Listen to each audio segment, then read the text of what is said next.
विमल बोलो जुबा केसरी, हर पल मनाओ केसरी त्योहार। प्रणाम, मैं गरिमा सिंह। सबसे बड़ा सवाल मैं आज बात करूंगी इस देश के, हिंदुस्तान के राष्ट्रगीत की, वंदे मातरम की। जो शब्द मैंने अभी दो पढ़े हैं, दो कहे हैं वंदे मातरम, सिर्फ इन्हीं दो शब्दों को इस देश के आजादी के दीवानों ने आजादी की लड़ाई में प्रचंड उद्घोष बना दिया। न जाने कितने क्रांतिकारी, कितने लोग, कितने दीवाने आजादी के इन्हीं सिर्फ दो शब्दों को गाकर हंसते हंसते फांसी के फंदे पर झूल गए। क्रांतिकारियों का लहू जो रगों में दौड़ता था वो दरअसल खौल जाया करता था सिर्फ वंदे मातरम के नाम पर। दो शब्द, वंदे मातरम। आगे कितने स्टेंजा हैं, कितने छंद हैं, क्या लिखा गया है, वो बहुत दूर की बात हो जाती थी। शहीद भगत सिंह, सुखदेव, राजगुरु, अशफाक उल्लाह खां, सबको हमने पढ़ा है किताबों में कि सबने वंदे मातरम कहा और हंसते हंसते फांसी के फंदे को गले लगा लिया। अब दरअसल आज इस पर चर्चा करने की जरूरत इसलिए पड़ रही है क्योंकि 150 साल बाद, सही सुना आपने, 150 साल बाद देश की संसद में इस राष्ट्रीय गीत पर, वंदे मातरम पर चर्चा हो रही है कि भाई इसे तो टुकड़ों में बांट दिया, इसमें काट छांट कर दी, आत्मा पर प्रहार कर दिया, सत्ता बचाने के लिए सब कुछ हुआ। इस सब पर मैं आऊंगी, लेकिन आज संसद बैठी, लोग इस देश के लोकतंत्र की सबसे ऊंची चौखट जहां सारे नुमाइंदे हमारे बैठते हैं और हमारी समस्याओं पर चर्चा करते हैं। आज 150 साल बाद वंदे मातरम पर चर्चा हुई, देश के संसद में हुई।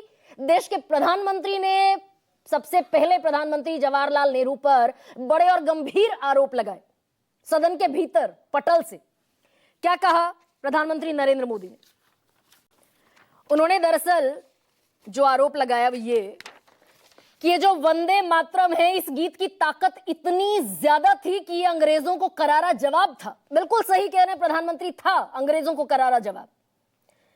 और दरअसल आजादी के समय महात्मा गांधी को भी ये इतना पसंद था कि उन्हें ये गीत नेशनल एंथम के रूप में दिखाई देता था। यानी जिस जगह आज जनगण मन है उस जगह वंदे मातरम दिखाई देता था।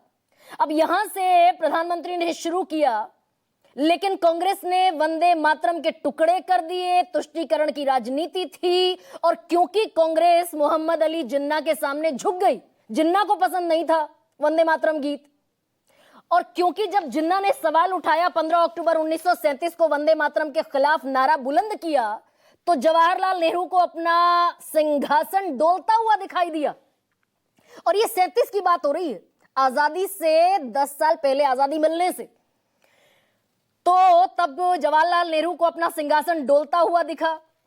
कहां तो निंदा करनी चाहिए थी मोहम्मद अली जिन्ना की, आधारहीन बयानों पर करारा जवाब देना चाहिए था मुस्लिम लीग को, कहां उल्टे वंदे मातरम की पड़ताल शुरू कर दी, वंदे मातरम के टुकड़े किए, कांग्रेस ने मुस्लिम लीग के सामने घुटने टेके।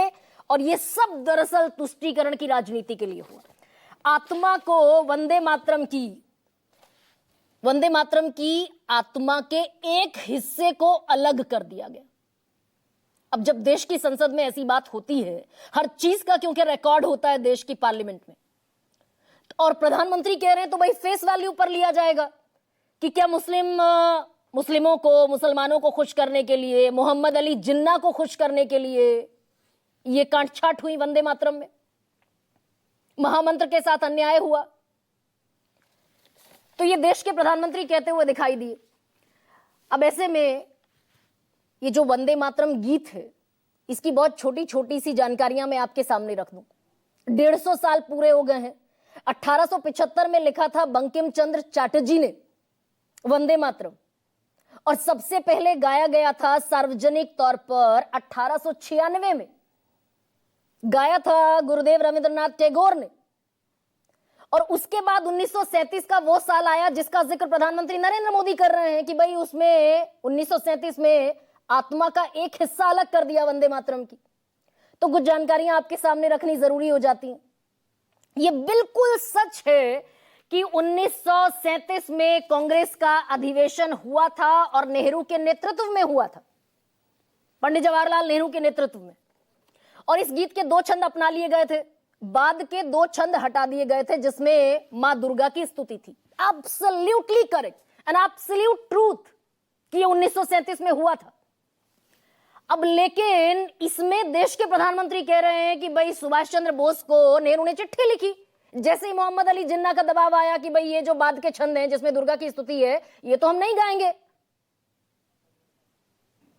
तो जैसे ही जिन्ना ने विरोध किया, जवाहरलाल नेहरू ने चिट्ठी लिखी सुभाष चंद्र बोस को कि ये दरअसल हमारे धर्मनिरपेक्षता के सिद्धांत को से मेल नहीं खाता, ये तो सांप्रदायिक सौहार्द बिगाड़ सकता है।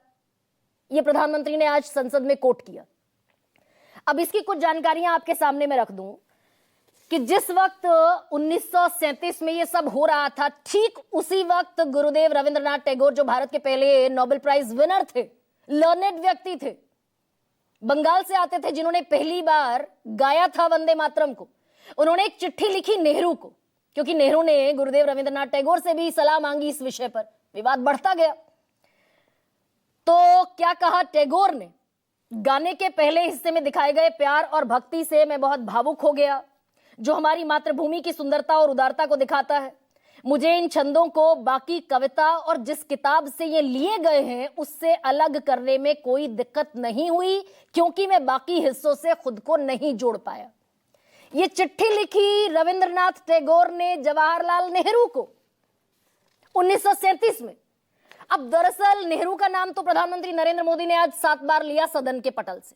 भाई नेहरू ने आत्मा अलग कर दी, महामंत्र के टुकड़े कर दिए, तो दरअसल बीजेपी क्या ये साहस दिखाएगी कि 1937 में जिस समय ये कांग्रेस वर्किंग कमेटी चल रही थी, महात्मा गांधी मौजूद थे, जवाहरलाल नेहरू मौजूद थे, सरदार वल्लभ भाई पटेल थे, सुभाष चंद्र बोस थे, मौलाना अबुल कलाम आजाद थे, डॉक्टर राजेंद्र प्रसाद थे, सरोजिनी नायडू, जीबी कृपलानी, भूला भाई देसाई, जमनालाल बजाज, आचार्य नरेंद्र देवाई, सब लोग मौजूद थे। तो यानी क्या ये कहने की कोशिश हो रही है कि अगर जवाहरलाल नेहरू ने सत्ता के लिए, सिंहासन के लिए घुटने टेक दिए जिन्ना के सामने, तो फिर महात्मा गांधी ने भी टेक दिए, सरदार वल्लभ भाई पटेल ने भी टेक दिए, जीबी कृपलानी ने भी टेक दिए, सुभाष चंद्र बोस ने भी टेक दिए। पटेल को तो लौह पुरुष बताती है बीजेपी, बापू की प्रतिमा के सामने नमन करती है।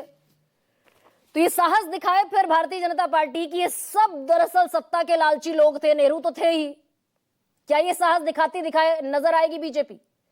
और अगली तारीख पर अब मैं आऊं, संविधान जिस दिन हमारा लागू हो रहा था 26 जनवरी 1950, उसके ठीक 2 दिन पहले एक चिट्ठी लिखी गई और उस चिट्ठी में बाकायदा क्या लिखा गया ये मैं आपको बता देती हूं।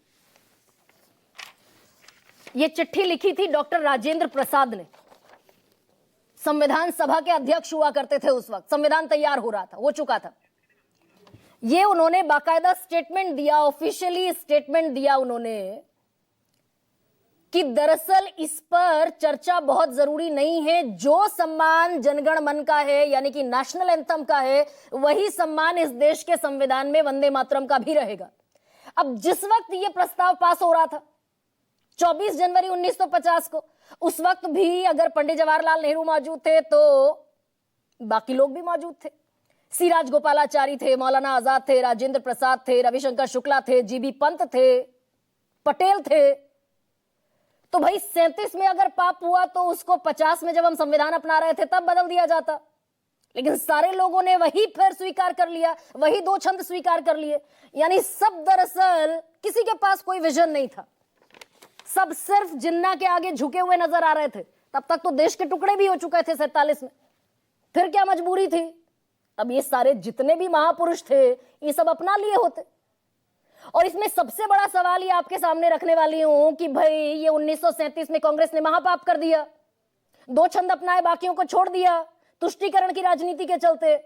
उससे लगभग 12 साल पहले आरएसएस का गठन हुआ, राष्ट्रीय स्वयंसेवक संघ का।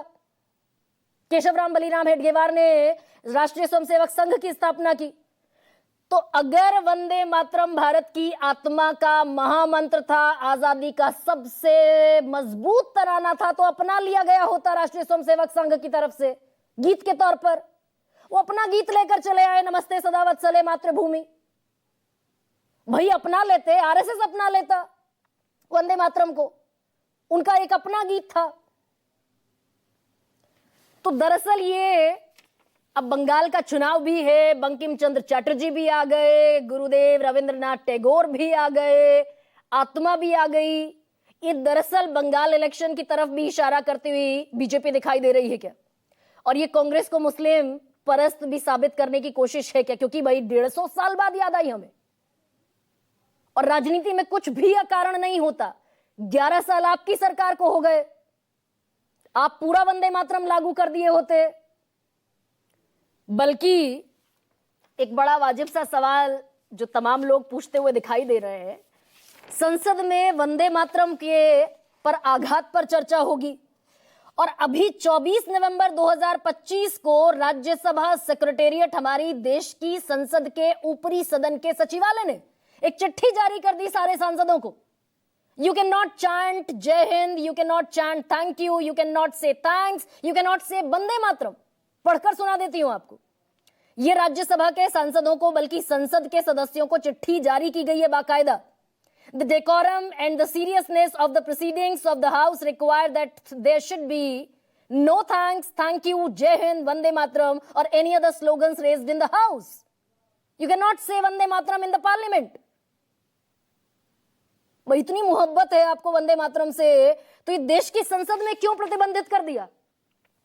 और फिर इसकी दूसरी धारा भी, भाई अगर वहां हिंदू मुसलमान करने की कोशिश है, मुस्लिम परस्त साबित करने की कोशिश है नेहरू को, कांग्रेस को, दूसरी धारा भी है। महमूद मदनी खड़े होकर कह देते हैं जिंदा कौमें वंदे मातरम नहीं पढ़ती, ये मुर्दा कौमों की निशानी है। कश्मीर में दिक्कत हो जाती है वंदे मातरम पर, जमीयत उलेमा हिंद को दिक्कत हो जाती है, देवबंद के दारुल उलूम के मदरसे में प्रतिबंधित कर दिया जाता है वंदे मातरम, एक ये भी धारा है। जिस गीत पर आजादी पाई हमने, अब कुछ बयान सुनाती हूं आपको। तुष्टीकरण की राजनीति के दबाव में कांग्रेस वंदे मातरम के बंटवारे के लिए झुकी, इसलिए कांग्रेस को एक दिन भारत के बंटवारे के लिए झुकना पड़ा। कांग्रेस के हर एक अधिवेशन में 1905 से लेकर आज तक सामूहिक तौर पर वंदे मातरम गाया जाता है। आपके अधिवेशनों में गाया जाता है कि नहीं, ये बताइए। जिन्होंने आजादी के आंदोलन में भाग ही नहीं लिया है, वो वंदे मातरम का महत्व क्या जानेंगे। सच तो ये है कि सरफरोश लोग वंदे मातरम दिल से बोलते थे। उन आजादी के दीवानों के खिलाफ कुछ लोग अंग्रेजों के लिए जासूसी और मुखबिरी का भी काम करते थे।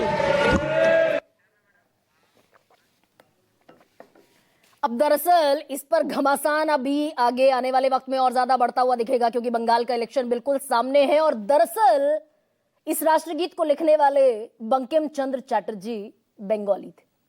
ऐसे में आपके सामने रखती हूं आज का सबसे बड़ा सवाल, वंदे मातरम पर मोदी ने कांग्रेस पर किया प्रहार, सच या फिर झूठा प्रहार? और दूसरा सबसे बड़ा सवाल ये, राष्ट्रगीत है बहाना, नेहरू को खलनायक है बनाना?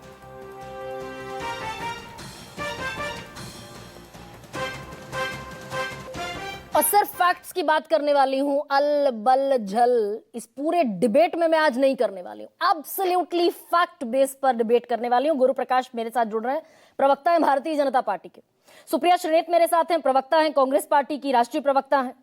मेरे साथ संघ विचारक राकेश सिन्हा हैं, पूर्व सांसद भी हैं। सुनील सिंह साजन मेरे साथ हैं, प्रवक्ता हैं समाजवादी पार्टी के। इस देश के वरिष्ठ पत्रकार आशुतोष मेरे साथ इस चर्चा में शिरकत कर रहे हैं, उनका भी बड़ा गहन अध्ययन है संघ पर, आरएसएस पर, बीजेपी पर। और मेरे साथ हिस्टोरियन के तौर पर, इतिहासकार के तौर पर दिल्ली विश्वविद्यालय के प्रोफेसर तनवीर एजाज जुड़ रहे हैं। गुरु, सबसे पहले शुरुआत आपसे कर रही हूं। 150 साल पहले इस देश में एक महापाप किया कांग्रेस ने, और वो महापाप ये किया कि सत्ता के डोलने के खतरे से, सिंहासन छुट जाने के खतरे से जिन्ना के सामने झुक गए और वंदे मातरम की आत्मा के 2 टुकड़े कर दिए कांग्रेस ने। ये महापाप हुआ 150 साल पहले।